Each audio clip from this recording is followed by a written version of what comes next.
Hello and welcome to the Auditing Antics Podcast.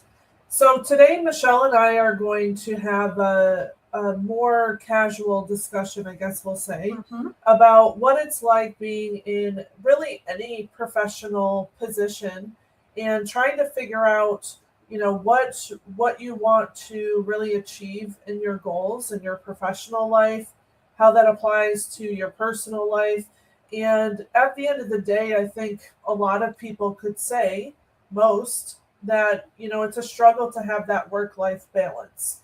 And there's a lot of different ways that pressure comes into both of those areas of our lives. We'll break some of that down today, whether it's something we do to ourselves or pressure from the organization you're in, things like that. But, it's really something that at the beginning of every year, I tried to evaluate, okay, what did I do previous and what worked, what didn't work, what would I like to achieve?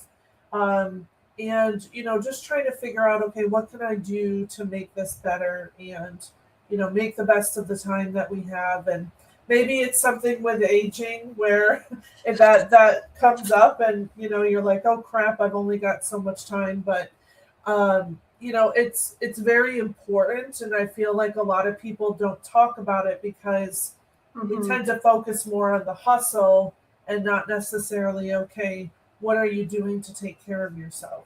Yeah, I agree. And I think there is something in the aging in that our bodies at a certain point, like, just decide it's time to tell you can't keep up with that anymore. I think that's I turned 40 last year, and I think that couldn't be truer for me. Like, I mean, 30 is the new 40 in my opinion, but I think at a certain point, the reason why it becomes more prevalent for us is because our bodies start to say, okay, enough of the stress that you put us under for years. And, at a certain point, it just can't keep up with that level. So I think that's why we become more aware later in life. One of the things that I'm noticing too, though, is that there is also more discussion happening, even on social platforms, for example. I know you and I, and so Michele and I, we have a group message going with our mom and our sister-in-law, and the four of us are just chatting all day long in there. Oh, yeah. But, I noticed in our conversations, like, this morning, our sister-in-law said, hey, why don't we look at trying to start a 75-day challenge?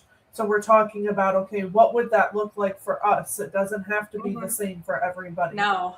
And I say that because on social media, I'm seeing more and more that it's becoming more prevalent that people want to preserve their health, if that makes sense. Oh, absolutely. And, we've talked before about with our upbringing, it's very, I always refer to it as robotic in a way that, if something needed to be done, it's very easy for us to focus on it and get it done and push through it and not really think about, oh man, this is awful or this is really hard.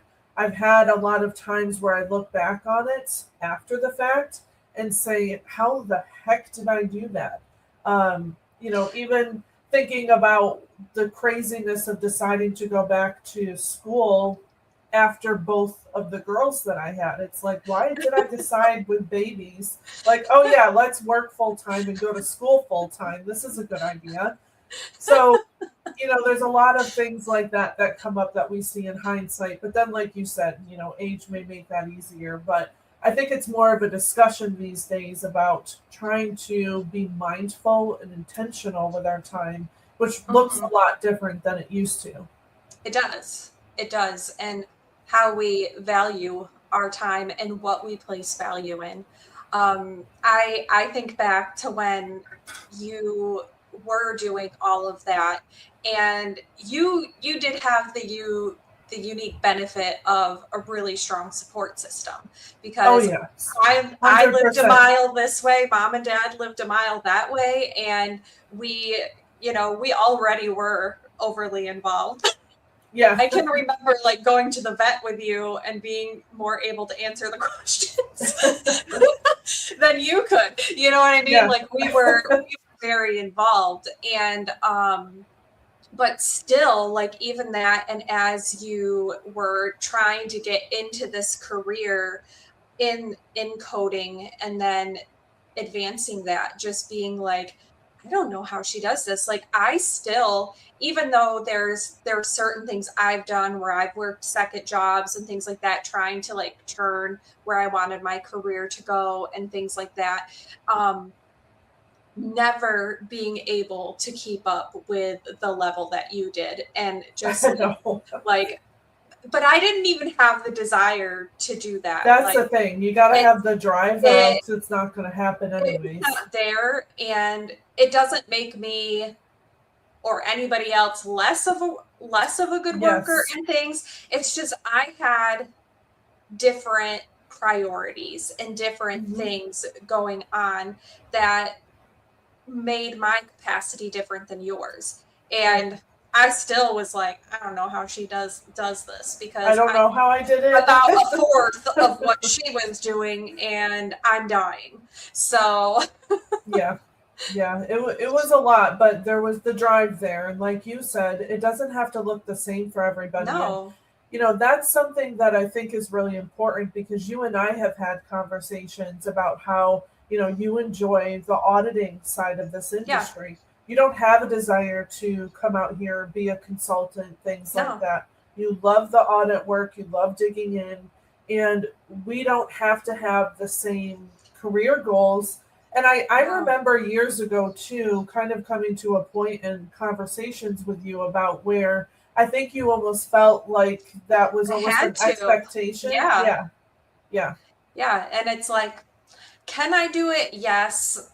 I had one point in my career where education was the primary focus, and I loved that. But then this goes right along with some things we're going to talk about.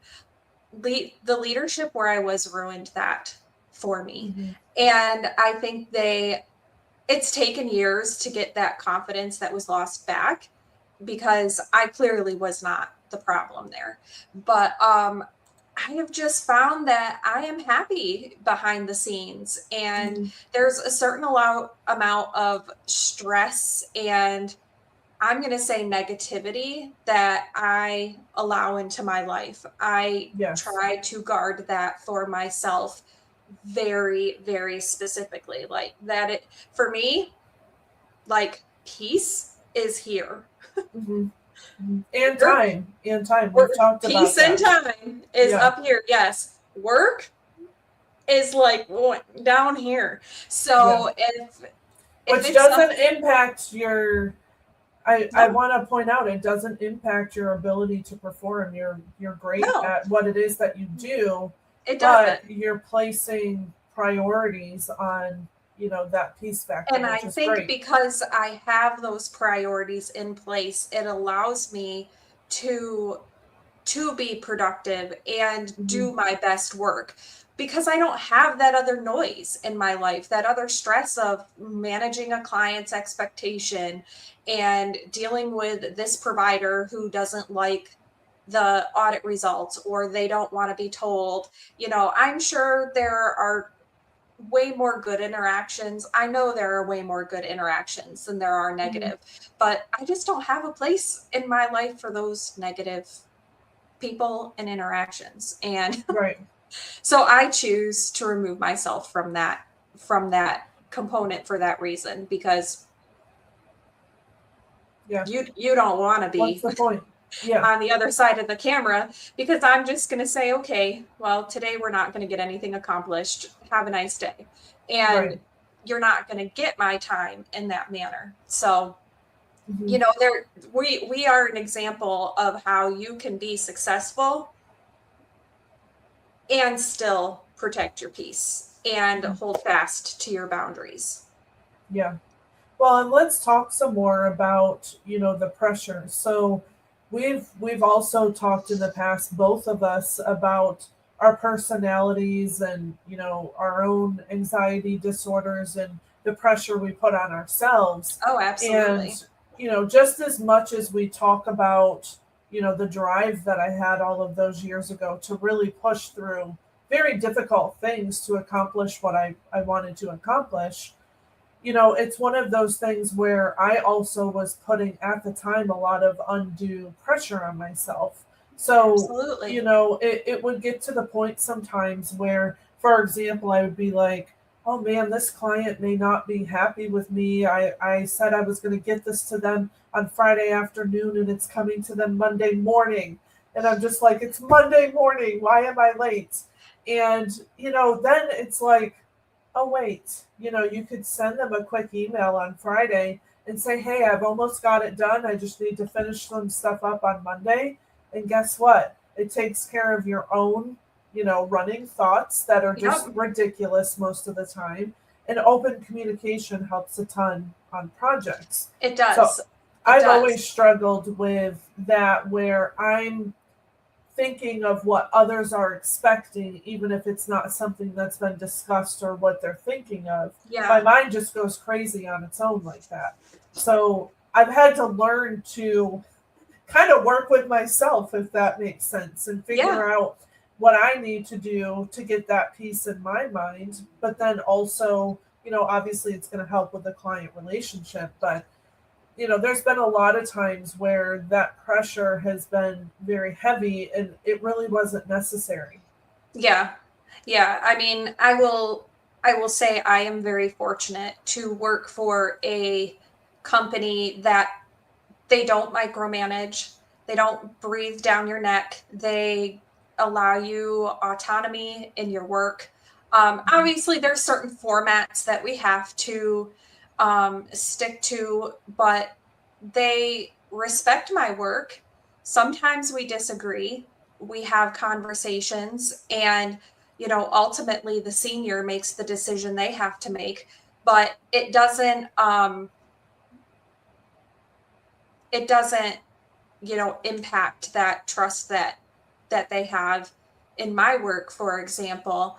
And I am very fortunate to work for a company like that, because it has not always been the case. So I do think I'm a little bit spoiled in that sense with the leadership that I work under, because they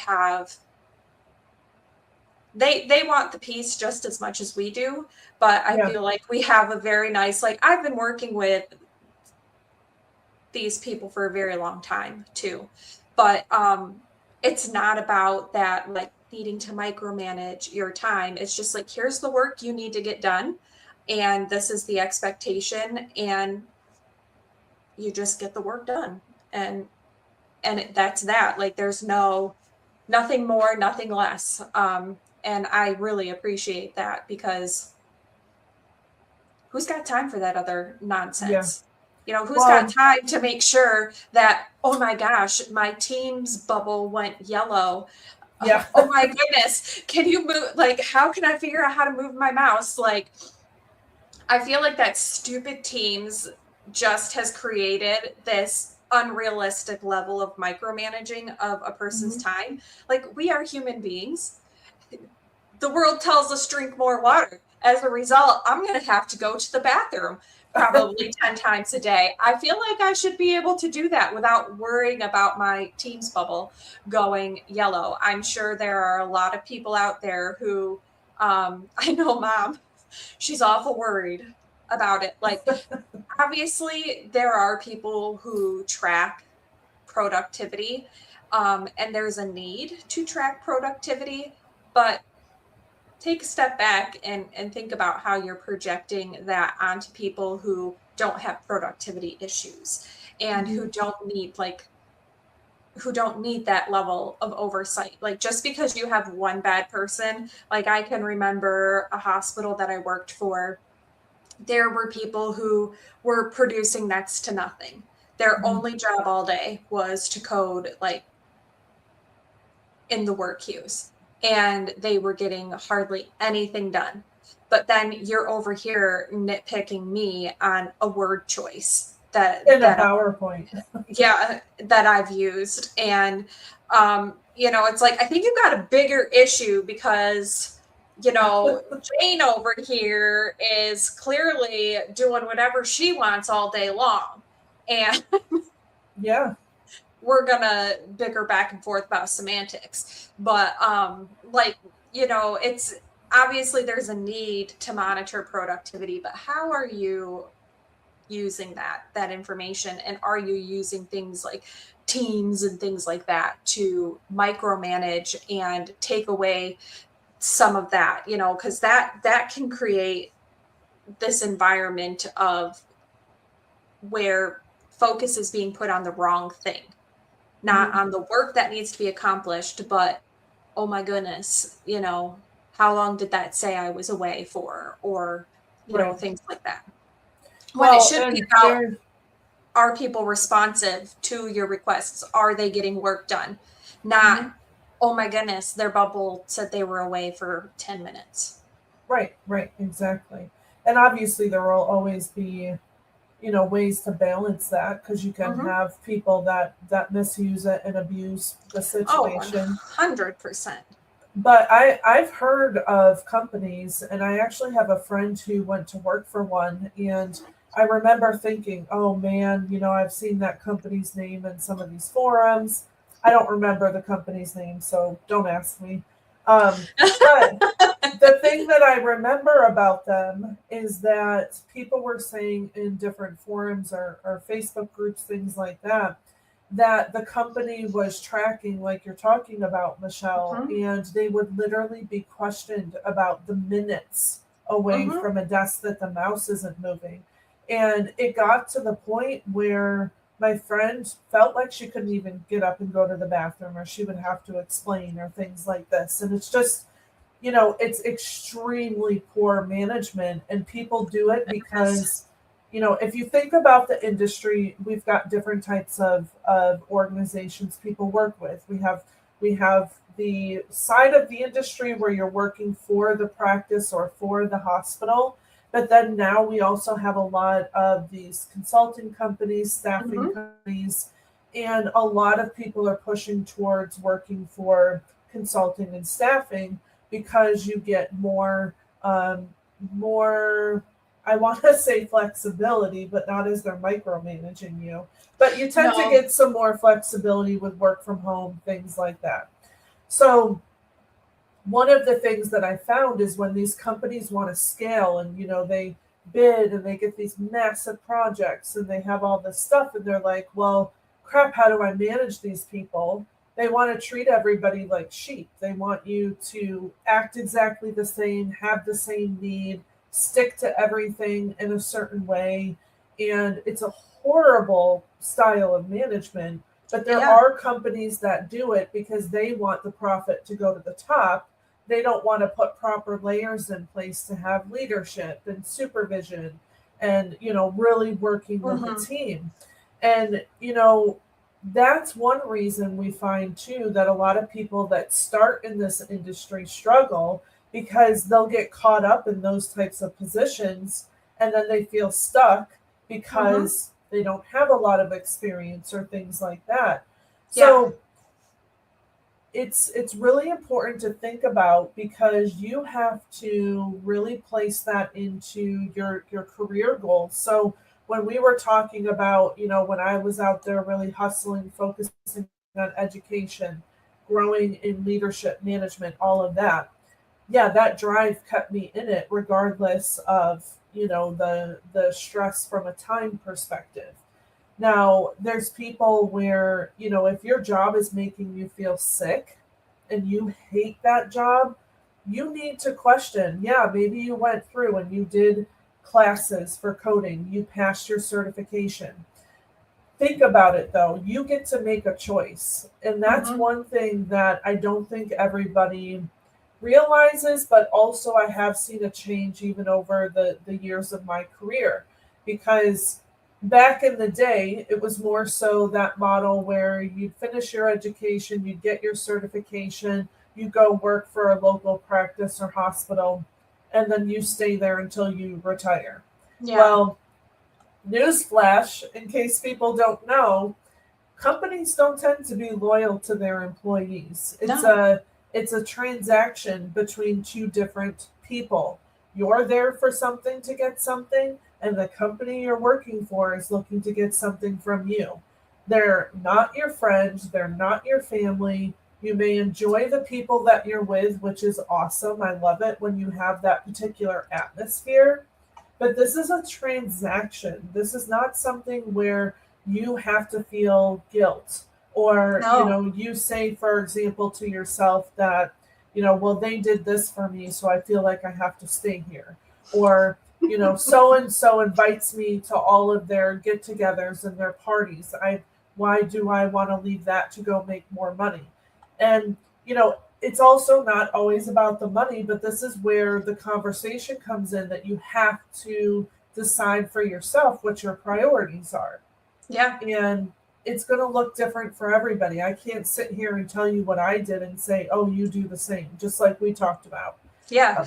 It's completely up to you. And you're not going to disappoint people. And if you do, those people probably have some kind of issue, and you don't really need to be caring about what they think. No. And I know, like, how we were raised, it was all about loyalty, and there was a lot of praise for being with the same company for, X amount of years. That was something to, really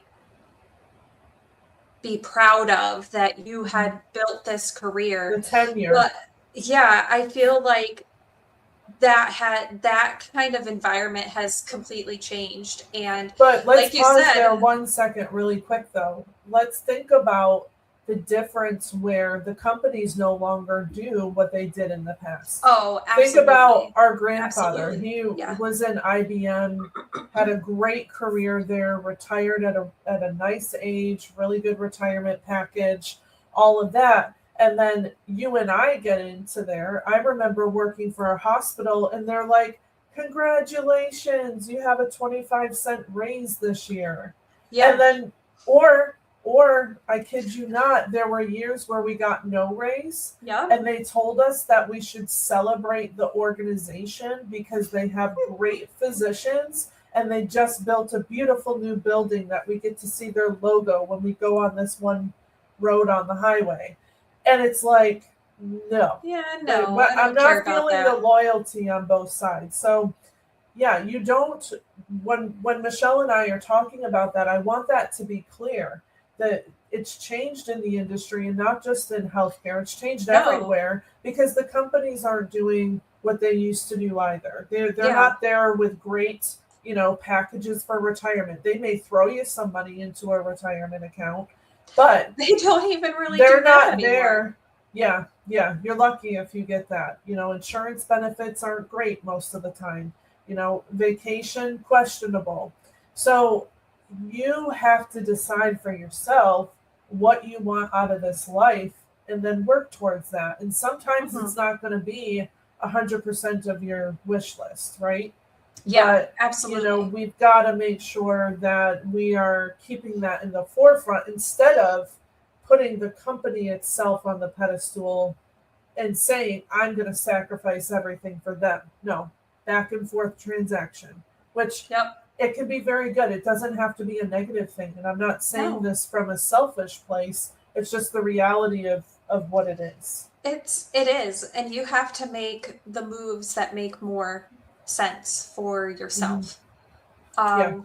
So kind of changing the topic, but I think it's important that we talk about how burnout can impact your work and how this, what leaders need to be looking for, and how sometimes leaders need to look internally.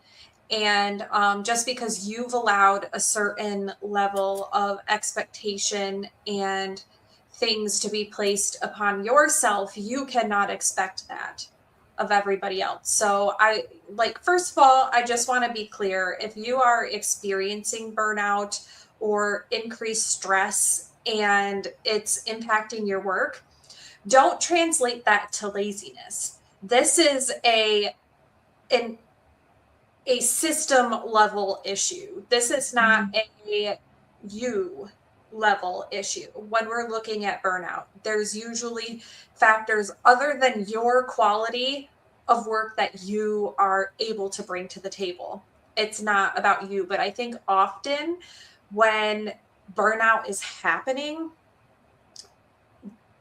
leadership and management treats it as a personal failure on the employee's part who's experiencing that, not them as a leader. And I think when we look at burnout and fixing the issue of burnout, which is really hard because I feel like it becomes this cycle that goes into place where it's just like keeps perpetuating itself. And so I think that when this cycle begins, it comes down to the leadership to intervene and fix that problem. But I think often they place the blame on the employee and not on themselves for allowing this system failure to just grow and grow and grow, and this cycle to continue and perpetuate. Well, and if you find yourself in a position where, this is a big issue from that leadership perspective, this is kind of going back to that whole conversation about the loyalty thing. Why do you feel that you need to be there? It doesn't mean you quit the job today and then wait for 6 months to find a new one, but see what's out there. Start having conversations, start networking. What are your goals? Who can you find? I get people who will message me sometimes on LinkedIn about jobs. I'm not even creating a business model to hire people. So no, I don't have jobs, but I will post a lot of things. And, a lot of organizations are now opening up where you can work for the hospital remotely in another state. You can work for a large multi-specialty practice in another state. So if it's that bad where you're feeling the pressure, why not change your energy to start looking into what's going to be a better fit for you? Don't continue to stay there where you know that the bad behavior of leadership is happening because administration above them isn't paying attention or doesn't want to listen or doesn't care. How many times do we have, conversations internally in organizations about how there's an HR department? And I think, again, back more to the hospital where there are tons of employees and they're like, okay, well, here's so-and-so, the ombudsman that you can go and talk to, and it'll be, a neutral third party and everything. So you go and tell them all this horrific stuff that's happening and nothing happens. So get out, start to look at other places. Don't think that you have to sit there, because sometimes you can change the situation you're in by trying to have, very direct professional conversations. But it's also, the politics of working in that type of organization.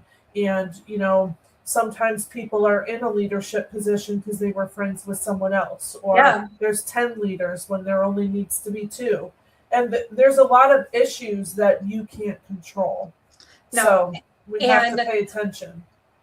My biggest pet peeve is, that's just how so-and-so is. No. Oh, yes. Not acceptable. I don't care if you are the CEO. You are not so important that you are above treating people with respect and trying to come down to their level. So I think a lot of times that's why I said you have to go back to the leadership. And if you are leading a team and you're starting to see all this, I think probably the first sign for you would be a lot of negativity amongst your team. I mean,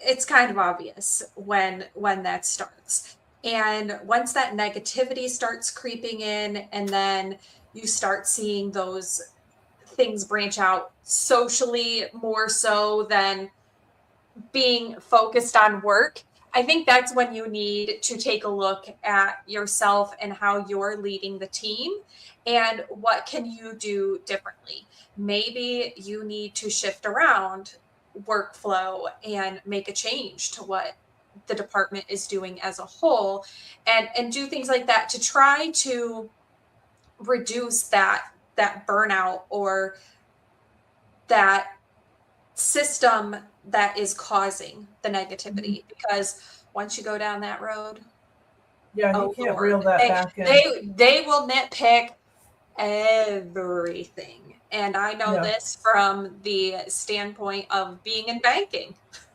Yes. Yeah.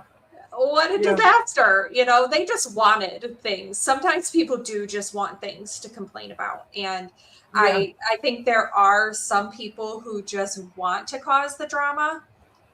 Work those people out. But don't allow them, those people who like drama, to affect your people who are actually hard workers. Because I think 95% of the time, people are good workers. But when you allow that one to get away, and everyone dances around them, nobody has direct conversations. Leadership tells a department of 50 people something when there's one person that's the problem who needs to be pulled aside. Have the conversation. It may be uncomfortable for you, but if you're not directly addressing that problem, you know, you're going to create a lot of other problems. And I recognize sometimes there are just things you cannot change. But how can you as the leader, while still having that item in there that you can't change, make things a little easier? You know, do you have that environment where people feel safe to speak up, to say, this isn't for me anymore. You need to shift this to somebody else on the team. I'm not doing it. Or just talking about the fact that the moment you're in is hard. And, you know, relieving pressure by letting them know, okay, this is difficult. What could we do to break this down? Maybe it's something where you got to do it, but what's the approach to do it, to relieve the pressure? And,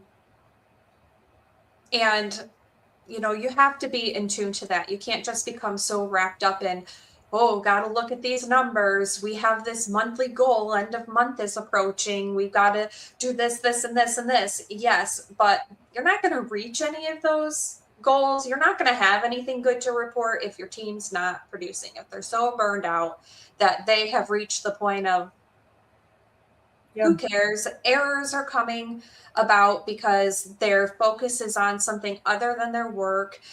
Production has slowed down because, you know, they're all ganging up in the office to talk about the annoyances that they're experiencing and what they're upset about instead of sitting and working and being productive and things like that. So you definitely have to address it from a leadership perspective as well as a personal level.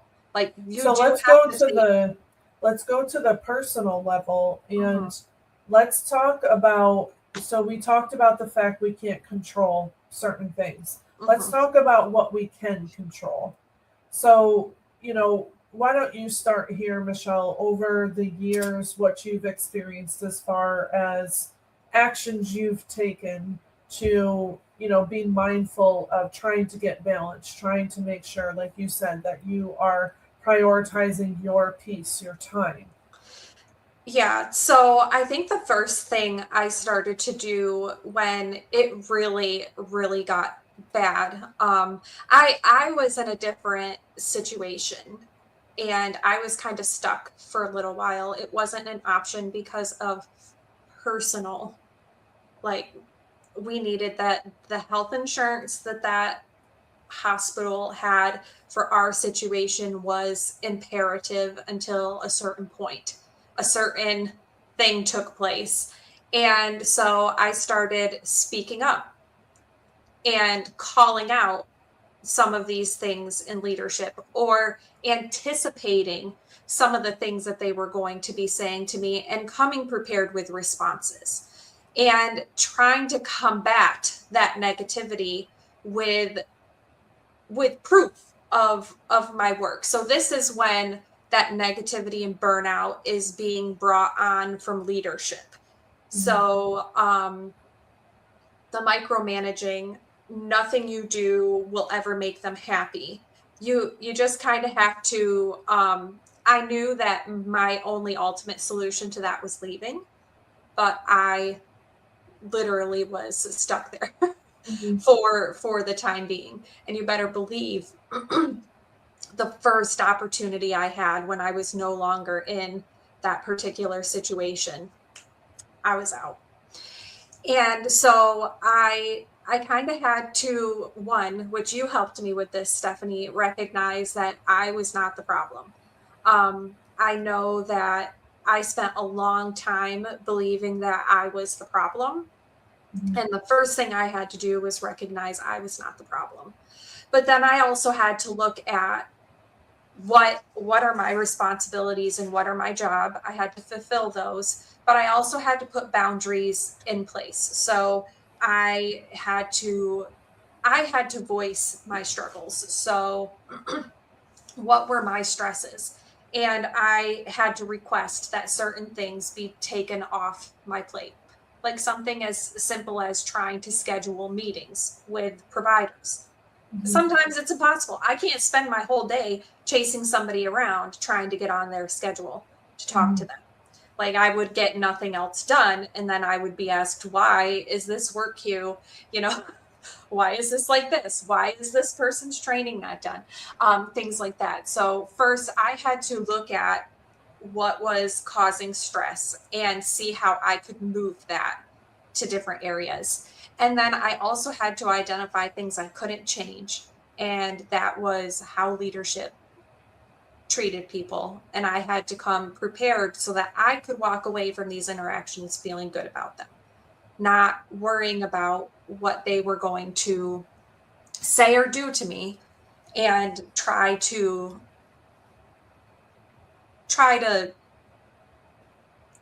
go in with some forethought.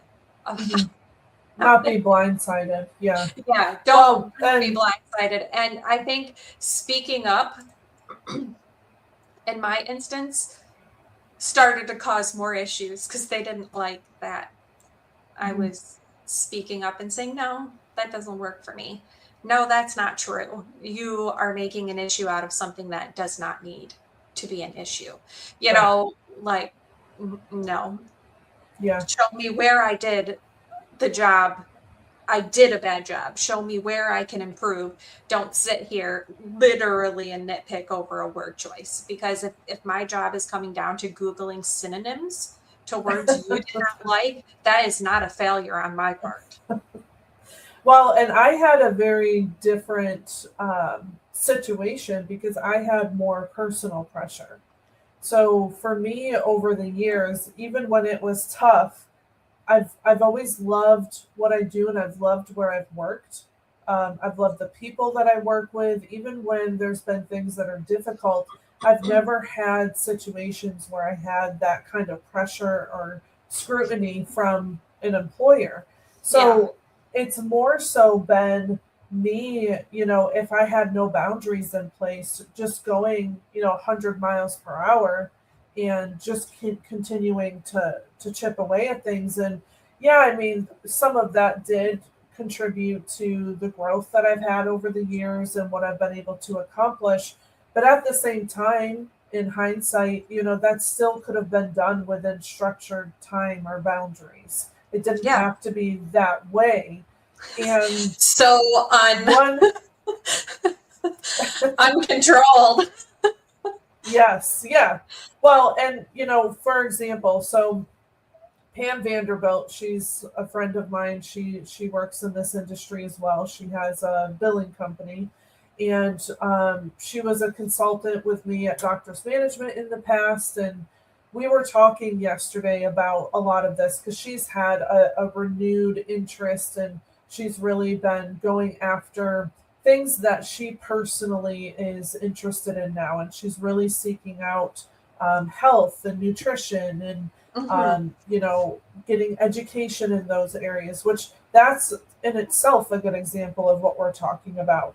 Yes. But we were having conversations yesterday about, personal habits and how, exercise can help. And she's talking about the benefits of exercise in the morning. And, I said to her, I'm like, Pam, you remember me back in the day when I would get up at 5:30 a.m. and I love to get up that early because I could be at my desk by 6:30 and get all that work done before people are even up and working. And it took me about a year and a half, 2 years, I kid you not, to train myself to no longer wake up and do that. So now I'm at a point where I've successfully I just want to point something out for people in this cycle you were in. You woke up that early, but you were still working at 6:00 at night. Oh yeah, that's why it wasn't a problem. I don't want people to think you did this and then you got all your work done before people were working, so you were able to wrap up your day in a nice bow at 2 p.m. and go on with your... No, folks, she was still working at 6 p.m. at night. Yeah, or later sometimes. Yes. Yeah. Well, yes, and that shows the unhealthy side of not having boundaries, and it looks like it's good, because you're accomplishing a lot of things. So you're a rock star. That's what a lot of people tend to praise in the industry, but really that's signs of not being very healthy and making good choices from a mental perspective, a physical perspective. And so in training myself to sleep in, now I'm at a point where I pretty much tell myself, okay, I'm going to be up and at my desk by 8 a.m.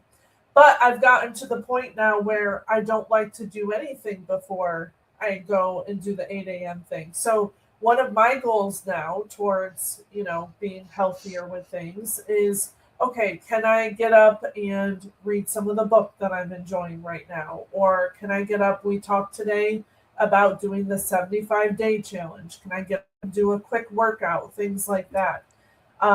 But I have to be very intentional. I don't know. Working out in the AM right after you wake up might be a little too ambitious. Well, it's going to be a challenge.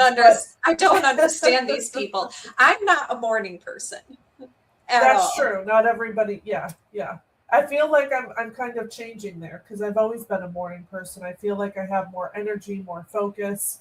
But I do have to say, so in training for the black belt test. So I mentioned this on LinkedIn a little bit ago. This year in 2026, I've completed 4 years in MMA. So we do kickboxing, jiu-jitsu, and Krav Maga. And I've been doing this for 4 years, which is crazy. And I'm at the point now where I can pursue actually testing for a black belt. But as a part of that, there's certain things in the studio that we have to accomplish and focus on leading up to testing. And one of those is getting up at 8 a.m. on Saturday morning and going in for a class. And I will say that I dread it every Friday. I'm like, oh man, I got to get up. Oh man, I got to get up. And I keep pushing it. Like, okay, just give yourself 15 minutes to get changed and pop out of bed and go over. But I have to say, I'm starting to notice how I don't feel tired after class. I feel more motivated.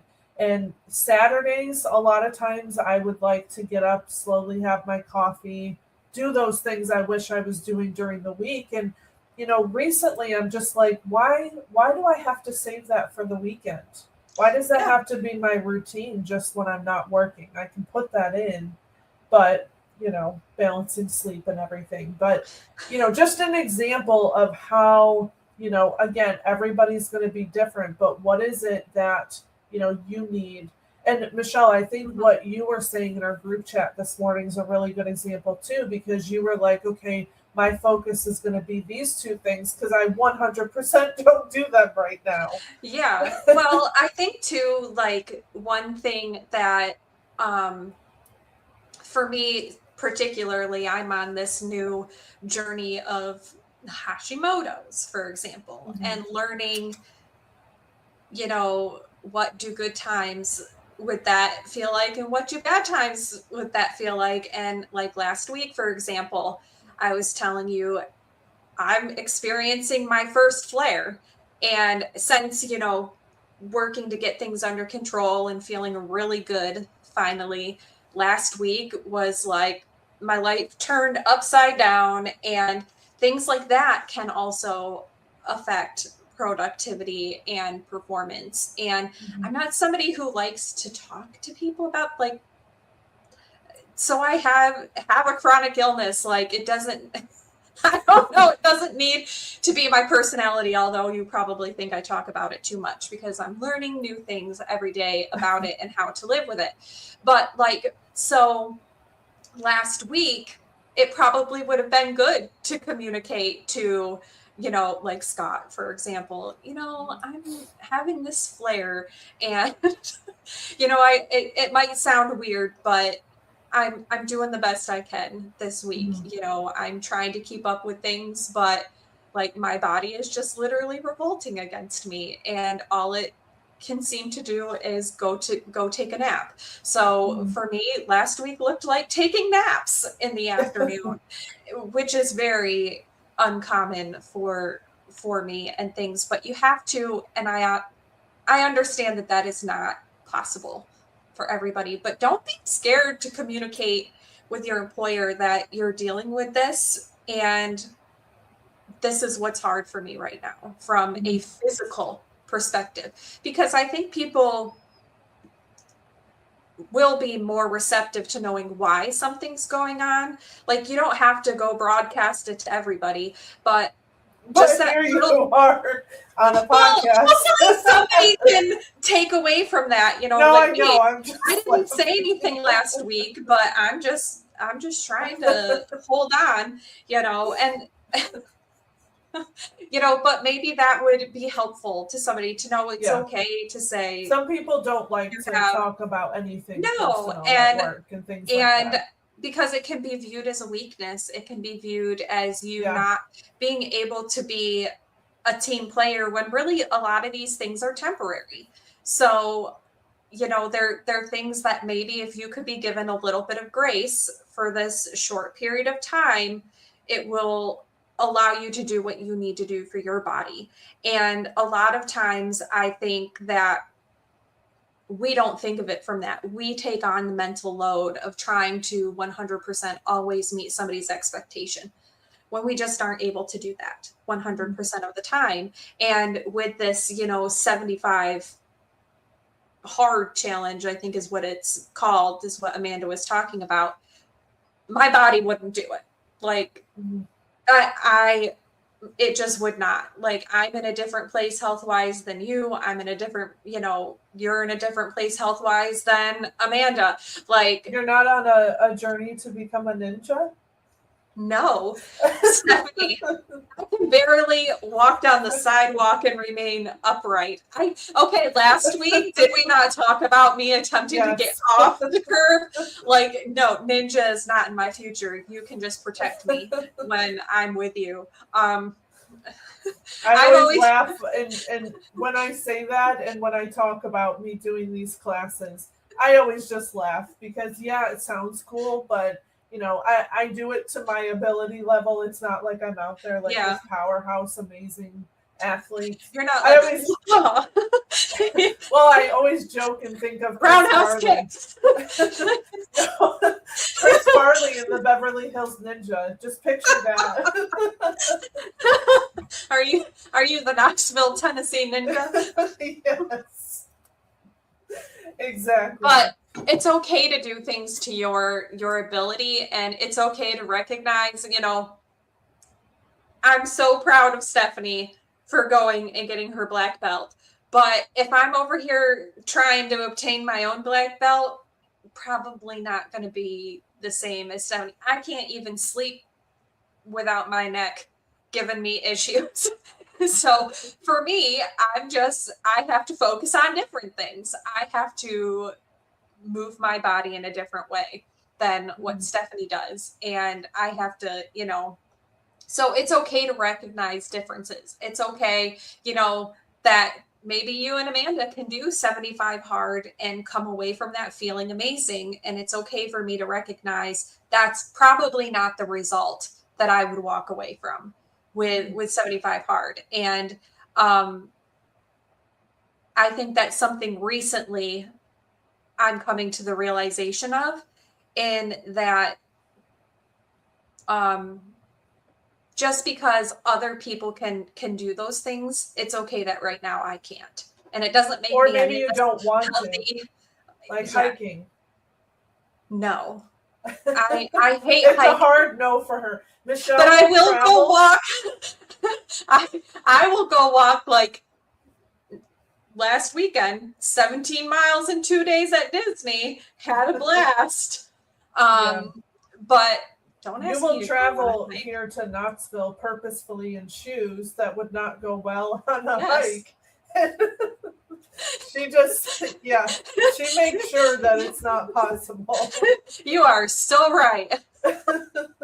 Well, and I think, to round this episode out, one of the biggest things that I hope people take away from this is that it's about finding things that work for you, but Yes. also exploring things you're interested in. It doesn't have to be Yeah. something that costs a lot of money. No. There's so many things, like, for example, with my black belt journey, I am feeling my age, I'm feeling my joints. I had a whole conversation with my chiropractor about how I feel like I'm completely falling apart in this part of this journey. And, yes, I feel that way, but I think, okay, what can I do? And I had a conversation with a good friend, and he's like, hey, why don't you try some of these yoga videos? Guess what?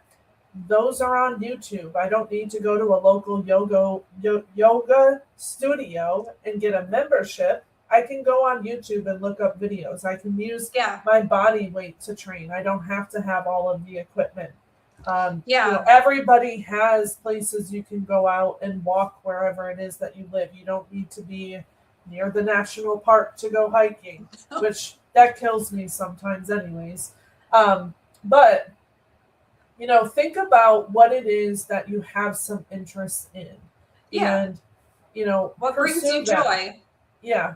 Pursue it, even if it's in little bits and little moments. Start out really small, maybe a certain number of minutes. That's one thing that I'm going to be working on next week. I've decided I'm going to print out a habit tracker.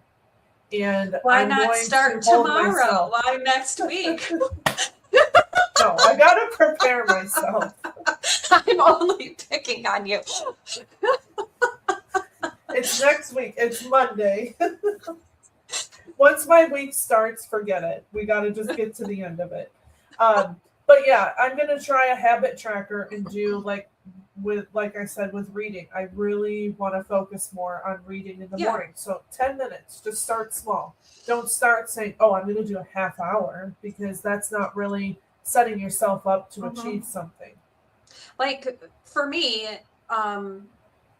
I am not a morning person by any means. I'm also no longer a night owl. I am an afternoon person, apparently. Afternoon and dinner. But I have been, waking up and starting to do some stretching. Like, I wouldn't even say that that's working out, but I have now worked myself up to 20 minutes a day of stretching. For me, that's an accomplishment. Yeah. So you just start small and start with where you're able. And I think if you introduce some of these things into your life that make you feel happy and make you feel good about yourself, some of this other stuff like professional burnout and professional things, you start to feel less of a burden on that, because you're able to place different priorities above it for yourself. And work is important. We all have to work. I mean, I'm certainly not independently wealthy. I have expensive hobbies such as Disney, so I have to support my hobby of going to Disney, things like that. And so work is an undeniable, must for most people, unless you're, like I said, independently wealthy. And so you have to find ways. It's that work-life balance. I know that's so cliche because it's all life. Like, This is my life, so find things that bring you joy, and some of that will start to take less of a burden and take over less of your mind. But you have to just start with where you're at, and even 5 minutes of something you enjoy is, in my opinion, a win. 5 minutes of reading, if that's what you can do in the morning, you did it. You got into your book, you probably enjoyed your story. But something every day that you enjoy, that's just for you. Yep. Don't save it for the weekend. No.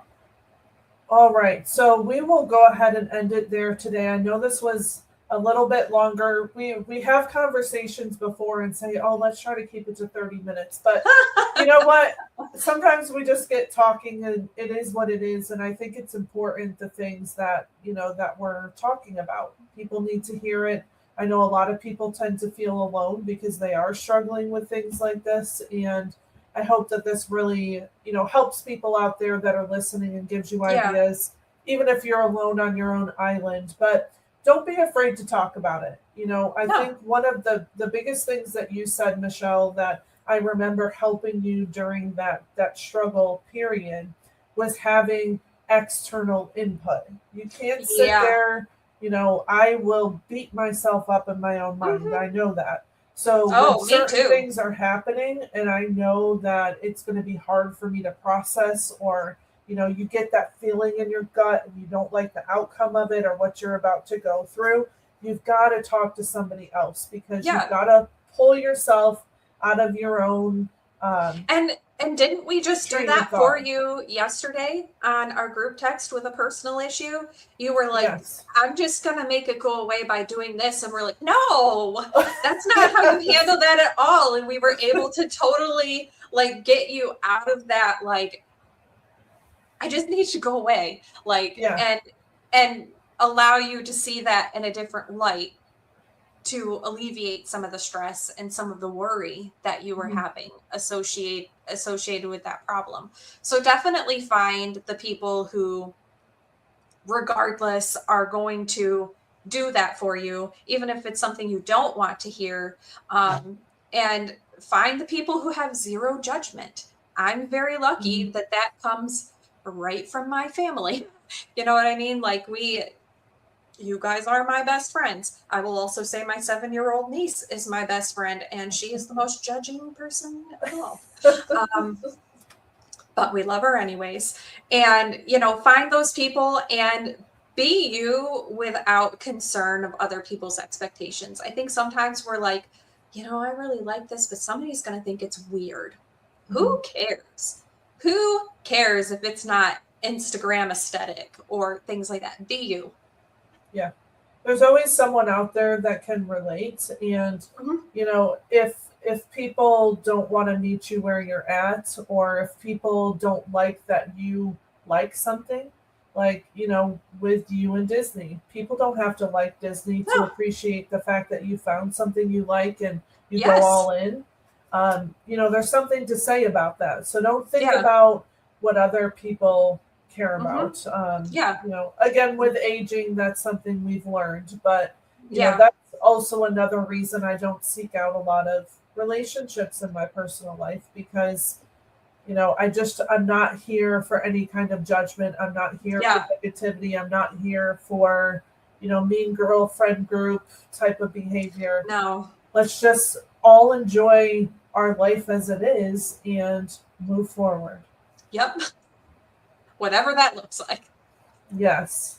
All right. So I hope that this has been helpful, and come and connect with us on different social media platforms. So, if this is something where you feel like you'd like to continue the conversation, find us on there, start a post, tag us. Let's start to have some more open conversations. You can find us on YouTube, TikTok, Facebook, LinkedIn. I was going to say Instagram, but not on Instagram.